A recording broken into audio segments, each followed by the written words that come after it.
Hey, today we are next to BMW X2 and I'm going to show you how to set wipers into service position. So by default, if you want to raise your wipers, you will hit your hood and scratch your paintwork.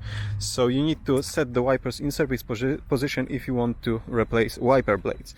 The way to do that is enter your car, turn the ignition on, turn it back off, and lift up and hold in that position your wiper stalk. And after a few seconds you can see that your wipers start working and are stopping in the upper position, so you can conveniently reach both wipers from one of the sides and not scratch your car when you're leaning against your car.